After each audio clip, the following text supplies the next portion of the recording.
البدع والأهواء، أهل البدع العقائدية وأهل البدع السياسية.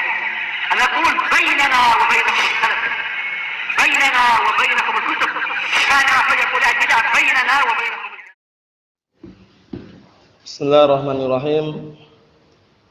Alhamdulillah hamdan katsiran tayyiban mubarakan fihi kama yuhibbu rabbuna wa yarda. Wa asyhadu an la ilaha illallah wahdahu la syarika lah.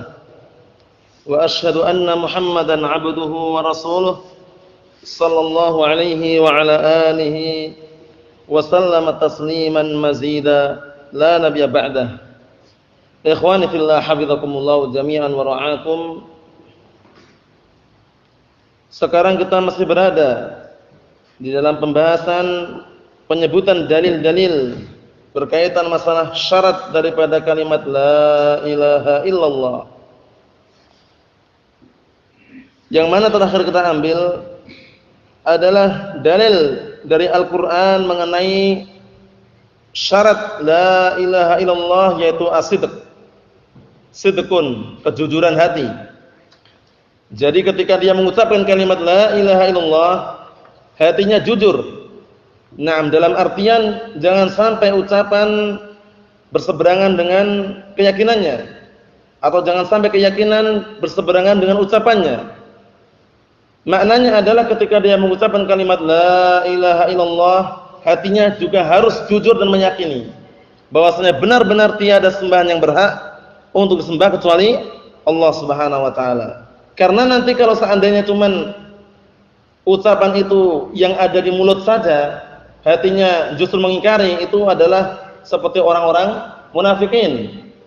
Allahu musta'an. Sekarang kita masuki dalil yang berikutnya dari As-Sunnah. Qala Asy-Syaikh Abdullah Al-Qara'awi asbahullah, wa min as-sunnati, dan dalil dari As-Sunnah. As-Sunnah kalau diitlaqkan seperti ini barakallahu fikum, setelah penyebutan Al-Qur'an kemudian As-Sunnah, maksudnya adalah As-Sunnah adalah hadis-hadis Rasulullah sallallahu alaihi wa ala alihi wasallam. Al-Qur'an ma'ruf, Al-Qur'an kalamullah, Al-Qur'an was sunnah, itu maksudnya As-Sunnah adalah apa? Hadis-hadis Rasulullah sallallahu alaihi wa ala alihi wasallam. Adapun kalau disambung dalam penyebutannya berkaitan masalah ahkam at-taklifiyah, al-ahkam at-taklifiyah, hukum-hukum pembebanan syariat, sunnah adalah apa? Na'am barakallahu fikum, adalah tingkatan di bawah perkara yang wajib. Wajib kemudian sunnah. Paham ya? Nah, kemudian barakallahu fikum haram, kemudian makruh, seperti itu. Itu yang pelakunya mendapat pahala, kemudian yang meninggalkannya tidak berdosa. Nah, itu kalau disebutkan berkaitan masalah al-ahkam at-taklifiyah. Kemudian terkadang disebutkan juga as-sunnah lawan daripada bid'ah. As-sunnah lawan daripada bid'ah. Berarti sunnah di situ adalah semua perkara yang disandarkan kepada Rasulullah sallallahu alaihi wasallam berupa ucapan, perbuatan maupun penetapan. Kemudian ya. Nah, barakallahu fikum, seperti itu. Dalil sini wa minas sunnah, dan dalil yang diambil dari as-sunnah maksud dari hadis-hadis Rasulullah sallallahu alaihi wasallam ma sabata fis sahihain, yaitu yang datang dalam sahihain. Sahihain berarti apa? Bukhari dan Muslim. Rawahu syaikhan, itu berarti Bukhari dan Muslim. Muttafaqun alaih, berarti rawahu Bukhari dan Muslim. Nah, fi sahihain berarti sahih Bukhari, sahih Muslim. Nah, an Mu'adz bin Jabal radhiyallahu anhu, dari hadisnya Mu'adz bin Jabal, beliau adalah sahabiyun jalil. Mu'adz bin Jabal ini adalah salah satu sahabat yang mulia, yang mana beliau ini barakallahu fikum hafizakumullah, termasuk salah satu dai atau salah satu orang ulama atau salah satu ulama di zaman waktu itu diutus oleh Rasulullah untuk berdakwah di mana? Di Yaman. Nah, di antaranya Mu'adz bin Jabal, kemudian juga Abu Musa al-Asy'ari, radhiyallahu anhum ajma'in. Naam. Suatu ketika Rasulullah menasihatkan bahwasanya di Yaman sana kebanyakannya orang-orang ahlu kitab. Nah, waktu itu ya, al-Yahud wa Nasara. Kemudian Rasulullah mewanti-wanti, dalam artian berikan ultimatum dan peringatan agar berhati-hati. Nah, ya Mu'adz, innaka sata'ti qauman min ahli kitab. Wahai Mu'adz, sesungguhnya engkau akan mendatangi sekelompok kaum dari kalangan ahli kitab, yaitu al-Yahud wa Nasara. Kemudian apa yang Rasulullah sarankan dan juga Rasulullah nasihatkan kepada Mu'adz bin Jabal selaku dia adalah utusan untuk berdakwah di sana di Yaman. Rasulullah mengatakan, "Fal takun awwal ma tad'uuhum ilaihi syahadatu alla ilaha illallah." Maka hendaknya pertama kali yang dijadikan atau didakwahkan di sana adalah bersaksi bahwasanya tiada sesembahan yang berhak untuk disembah kecuali Allah Subhanahu wa taala wa anna Muhammadar Rasulullah. Dan bahwasanya Nabi Muhammad adalah utusan Allah Subhanahu wa taala. Ini menunjukkan bahwasanya dakwah pertama kali yang didakwakan adalah dakwah tauhid. Dakwah tauhid, dakwah mengajak barakallahu fikum manusia semuanya serentak untuk mengesahkan Allah Subhanahu wa taala dalam beribadah. Adapun salat yang berikutnya, karena salat tanpa tauhid tidak diterima. Barakallahu fikum. Oleh karena itu didahulukan tauhid karena dalam artian apa? Agar amalan-amalan berikutnya benar gitu. Karena terkandung dalam tauhid ikhlas dan juga terkandung dalamnya mutaba'ah. Paham itu ya? Barakallahu fikum. Mu'adz bin Jabal radhiyallahu anhu. Kemudian juga Rasulullah ketika mengutus Mu'adz bin Jabal dan juga Abu Musa al-Asy'ari radhiyallahu anhum ajma'in, Rasulullah mengatakan, "Basyira wa la tunaffira, yassira wa la tu'assira." Kalau kalian berdakwah, itu berilah mereka kabar gembira dan jangan kalian membuat mereka lari. Kemudian apa? Yassira wa la tu'assira. Permudahlah mereka dan jangan membuat mereka sulit. Barakallahu fikum. Tentunya itu semuanya dengan dalil. An Mu'adz bin Jabal radhiyallahu anhu 'anil Nabi sallallahu alaihi wasallam.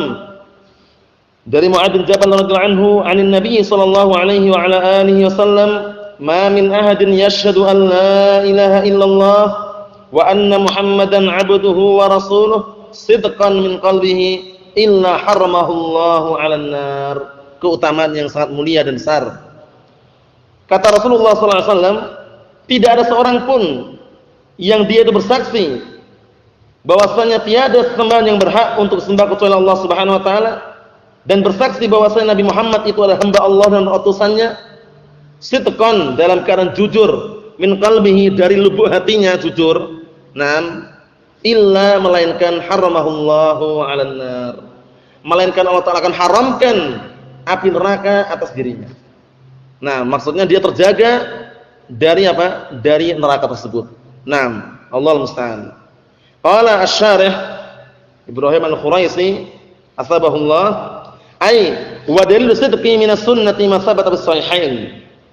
Dan dalil mengenai kejujuran termasuk syarat daripada kalimat la ilaha illallah dari as-sunnah adalah yang telah datang dalam sahihain, sahihai al-Bukhari wa Muslimin, yaitu sahih Bukhari dan sahih Muslim. Sudah tidak perlu dipertanyakan lagi ya. Kalau sahih Bukhari, sahih Muslim jelas disepakati para ulama tentang kesahihannya. Dan Imam Bukhari juga telah disepakati para ulama tentang keimamannya. Imam Muslim juga demikian. Karena Imam Muslim adalah apa? Murid daripada Al-Imam Al-Bukhari. Dari Al-Imam Bukhari keutamanya sangat besar sekali.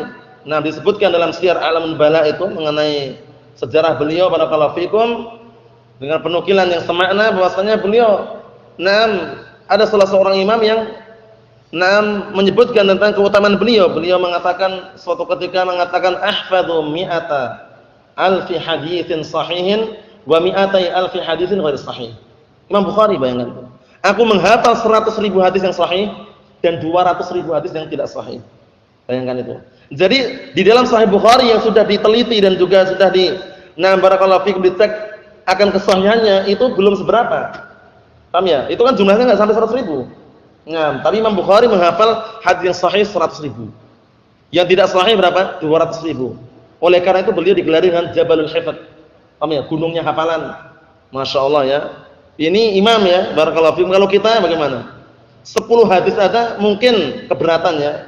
5 apalagi 5. Dalam artian 10 aja keberatan, kalau cuma 5 mungkin juga masih keberatan gitu loh. Tapi ini imam 100.000. Bukan 100.000. 1.000 masih mending misalkan. 100.000. Masya Allah ya, Masya Allah. Dan kalau kita lihat kisahnya barakallahu fikum dalam syarah mustalah hadis, yaitu syarah Baiquniyah yang disyarah oleh Syekh Muhammad bin Shalih Al-Utsaimin. Ketika beliau menyebutkan kisah apa? Kisah Imam Bukhari bagaimana beliau diuji. Beliau diuji ketika beliau datang ke Baghdad. Diuji sekitar 100 hadis itu. Dibolak-balik sanadnya. Dibolak-balik sembarangan ini. Jadi seharusnya sanad untuk hadis A taruh di hadis B. Paham ya? Sanad untuk hadis B taruh hadis A, bolak-balik. Itu semuanya dari satu sampai akhir Imam Bukhari mengatakan aku enggak tahu, aku enggak tahu, aku enggak tahu. Maksudnya beliau mengatakan enggak tahu itu kalau sanadnya seperti itu gitu loh. Tapi setahu Imam Bukhari sanadnya enggak seperti itu. Jadi yang keliru dibenarkan sekalian, yang keliru tadi itu sudah dihafal Imam Bukhari, tambah yang benar lagi. Akhirnya orang pun kaget gitu loh. Yang keliru dihafal juga, bayangkan yang keliru. Penyebutan 100 tadi itu. Yang benar juga beliau sebutkan. Adapun ini keliru, yang benar seperti ini keliru, yang benar seperti ini keliru, yang benar seperti ini, bayangkan. 100. Masya Allah ya. Jadi kuatnya hafalan beliau Al-Imam Al-Bukhari rahmatullahi alaih, Abu Abdullah Muhammad bin Ismail. Adapun Imam Muslim barakallahu fikum juga sama. Dalam artian beliau juga termasuk yang barakallahu fikum imam yang masyhur waktu itu. Muslim bin Hajjaj Abul Husain, karena muridnya Al-Imam Bukhari. Oleh karena itu sebagian para ulama menyebutkan bahwasanya walau al-Bukhari ma ja'a Muslim wala rah. Kalau seandainya bukan karena Imam Bukhari, yaitu semuanya dengan kehendak Allah ya, niscaya Imam Muslim itu enggak datang, tidak pernah terkenal istilahnya. Karena memang Imam Muslim ini muridnya dari Imam Bukhari. Cuman kenapa Imam Muslim tidak menyebutkan dalam sahihnya qala haddatsana Al-Imam Al-Bukhari atau qala haddatsana Muhammad Ismail, enggak pernah menyebutkan kan? Karena waktu itu memang ada fitnah yang sangat dahsyat. Fitnah yang besar sekali, yaitu Imam Bukhari difitnah dengan barakallahu fikum Ishaq bin Rahawayh. Az-Zuhli. Iya kan? Difitnah mengenai tuduhan. Jadi ada orang yang nuduh bahwa Imam Bukhari itu mengatakan bahwasanya perbuatan hamba itu bukan makhluk. Itu tuduhan saja. Barakallahu fikum. Akhirnya sempat Imam Muslim pun untuk menghindari fitnah tersebut, Imam Muslim akhirnya pindah. Pindah mengambil ilmu dari Al-Imam Az-Zuhli tadi, Ishaq bin Rahawayh. Namun hal itu barakallahu fikum bukan maknanya Imam Muslim tidak mengambil Imam Bukhari, karena memang fitnah besar sekali. Akhirnya Bukhari mengarang sebuah kitab bantahan terhadap tuduhan tersebut, dikenal dengan khalqu af'alil ibad. Khalqu af'alil ibad, makhluknya perbuatan hamba. Jelas sekali. Imam Bukhari Imam Ahlus Sunnah, enggak mungkin sembarangan ngomong kayak seperti itu. Paham ya? Tuduhan yang namanya tuduhan seperti itu ya ikhwah barakallahu fikum. Tuduhan itu kadang ya seperti itu keadaannya. Bagaimana Aisyah ummul mukminin? Aisyah ummul mukminin dituduh juga. Salah satu oknum yaitu pemimpin barakallahu fikum munafikin, Abdullah bin Ubay bin Salul. Ketika mereka lagi istirahat atau pulang dari peperangan Bani Mustalik. Barakallahu fikum. Aisyah ummul mukminin dituduh berzina. Dituduh siapa yang nuduh? Ya tadi itu yang menyebarkan adalah Abdullah bin Ubay bin Salul. Salah satu oknum pemimpin orang-orang munafikin dituduh. Ini bagaimana ini? Kok bisa-bisanya ummul mukminin pulang berduaan dengan siapa? Safwan ibnul Mu'attal As-Sulami. Safwan ibnul Mu'attal As-Sulami. Padahal Safwan itu ketika pulang itu cuma mengantar karena waktu itu tertinggal rombongan.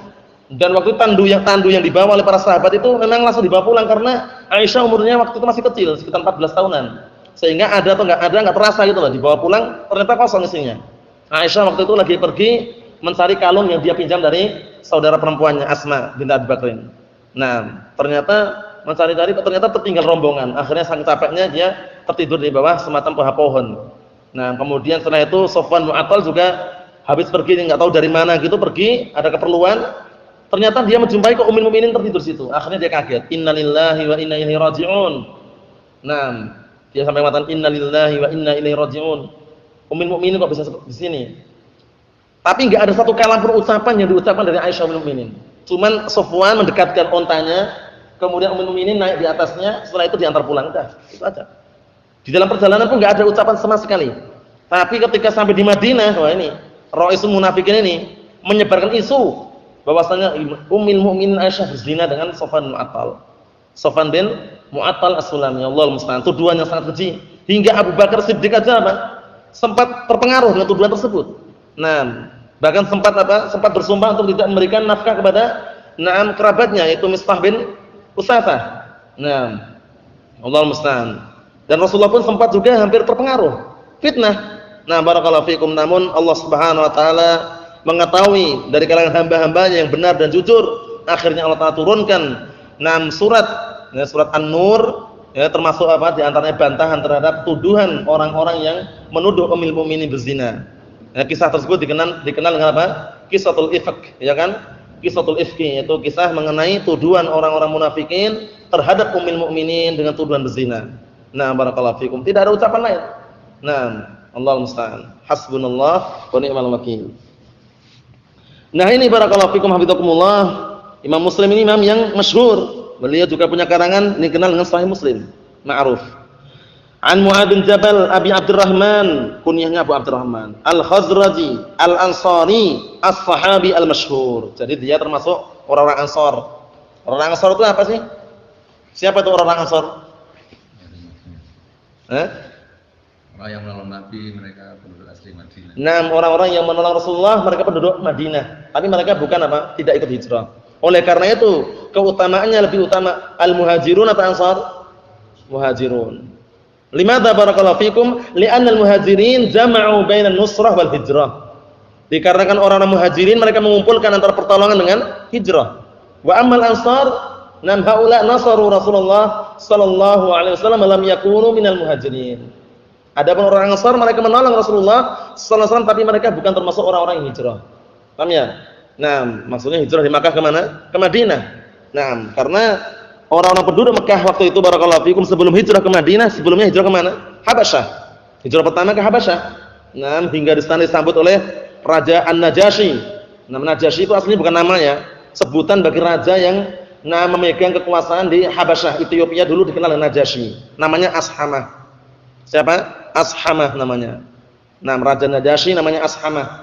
Dan akhirnya apa? Orang kafir Quraisy melihat keadaan seperti itu kok kaum muslimin berbondong-bondong. Kaum muslimin berbondong-bondong pergi ke Habasyah sana hijrah. Akhirnya orang kafir Quraisy mengirim itu hadiah-hadiah atau istilahnya harta yang banyak untuk agar Raja Najasyi itu mengembalikan kaum muslimin ke Makkah, tapi enggak mau. Tetap Raja Najasyi melindungi mereka. Hingga Allah Taala bukakan pintu hidayah masuk Islam akhirnya Raja Najasyi. Suatu ketika meninggal dunia Rasulullah mengatakan apa? Shallu ala akhikum fa innahu mata bi ghairi ardikum. Salatlah kalian, salatlah kalian kepada apa? Untuk saudara kalian yang meninggal tidak di bumi kalian. Maksudnya Raja Najasyi tadi. Itu salat apa? Salat ghaib. Salat ghaib itu disyariatkan manakala belum ada yang menyolatkan. Paham ya? Di sana kan negara kafir waktu itu. Paham ya? Raja Najasyi muslim, yang nyolatkan enggak dinukilkan dari nyolat ke sana. Nah, dengar kabar bahwasanya meninggal, akhirnya Rasulullah menentang salat apa? Salat ghaib. Bukan pergi ke sana. Paham ya? Nah, itu diambil. Nah, barakallahu fikum, pendalilan para ulama, diambil pendalilan para ulama bahwasanya apa? Salat ghaib itu disyariatkan manakala belum ada yang nyolatkan. Kalau sudah ada enggak perlu. Karena hukum asal salat jenazah apa? Fardu kifayah. Nah, kalau enggak ada yang nyolatkan sama sekali dosa semua. Padahal dia muslim di sana. Paham ya?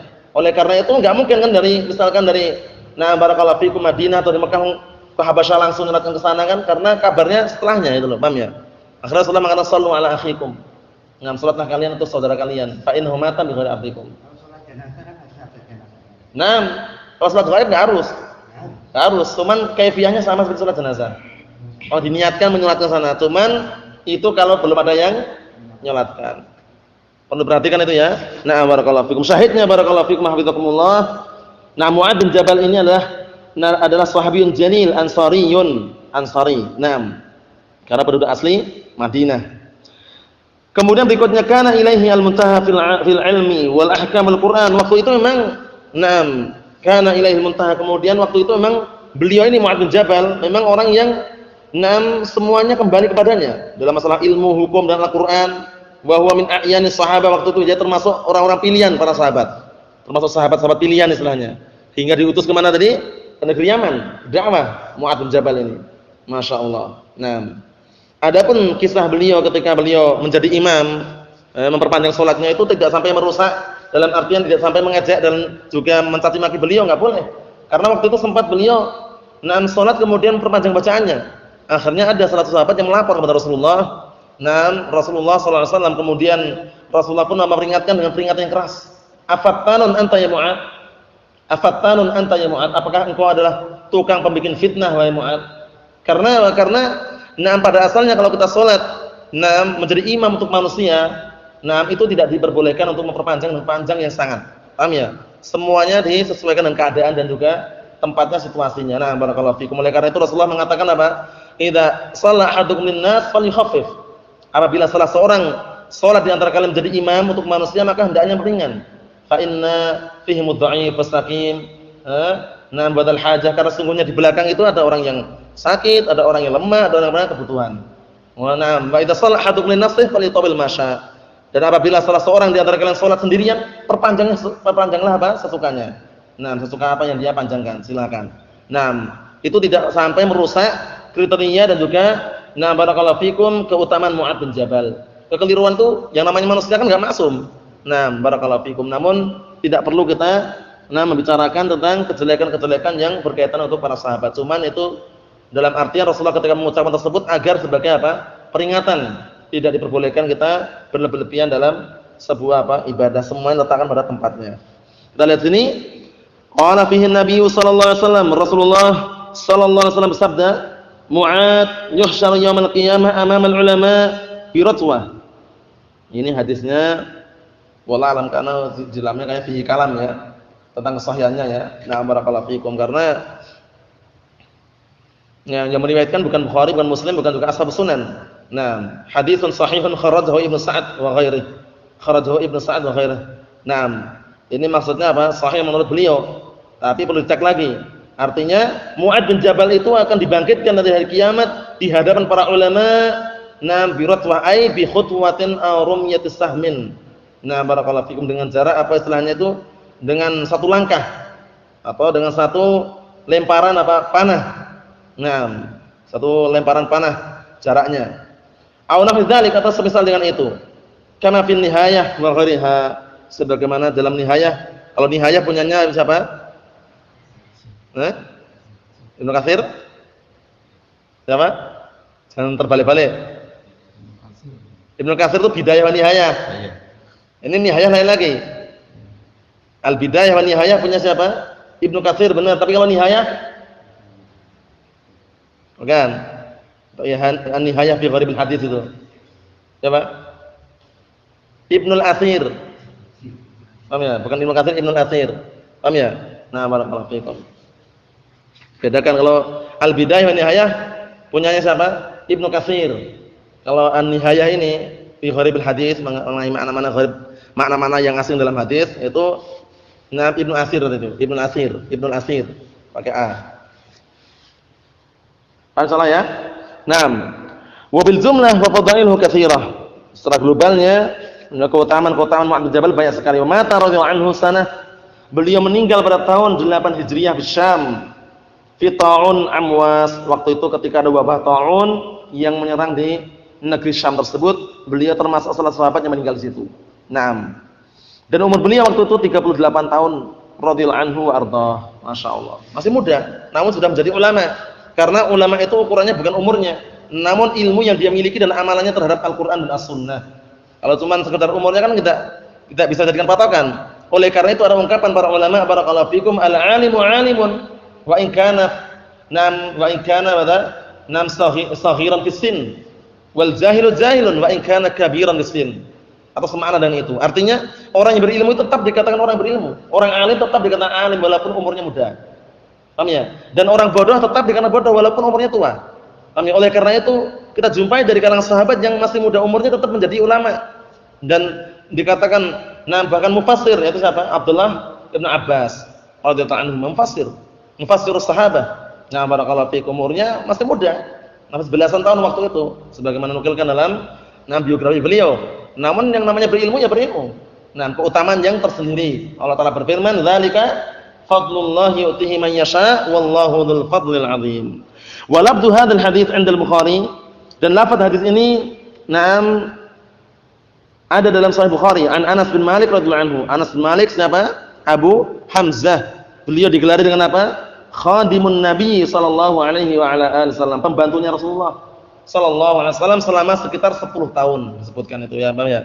Nah, sekitar 10 tahun Anas bin Malik. Bedakan dengan Malik bin Anas. Kalau Anas bin Malik ini siapa? Sahabiyun jalil. Tapi kalau Malik bin Anas apa? Atba' tabi'in. Nah, barakallahu fikum ya, seperti itu. Jadi bedakan. Malik bin Anas Imam Darul Hijrah Abu Abdullah, kalau Anas bin Malik siapa? Abu Hamzah. Anas bin Malik. Bedakan. Nah, ya dua-duanya kalau kita telusuri, satunya sahabat, satunya atba'ut tabi'in. Nah, Anna Nabiyya sallallahu alaihi wasallam wa Mu'ad radifuhu al-rahl. Suatu ketika Rasulullah sallallahu alaihi wasallam dan Mu'ad bin Jabal berada di belakang tunggangan Rasulullah sallallahu alaihi wasallam, maksudnya itu bonceng. Oh ya maksudnya ya. Jadi Rasulullah di atas, barakallahu fikum hafizakumullah, kudanya, kuda atau onta ini? Bigal. Bigal. Bigal apa bigal itu? Kalau bigal bukan keledai. Diungkapkan dikit lagi. Bigal itu perkawinan antara kuda dengan keledai. Paham ya? Kalau keledai himar, tapi ini himar nih. Sebutkan dalam hadis itu kan himar, ya enggak? Di atas himar. Himar berarti himar ma'ruf, keledai. Tapi kalau bigal, jamak dari bagel, itu perkawinan antara kuda dengan keledai. Paham ya? Kuda dengan keledai.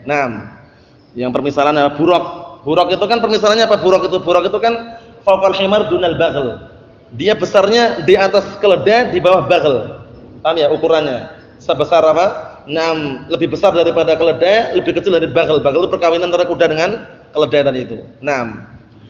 Suatu ketika Mu'ad bin Jabal dan Rasulullah berada di atas kendaraan itu himar, ala himarin.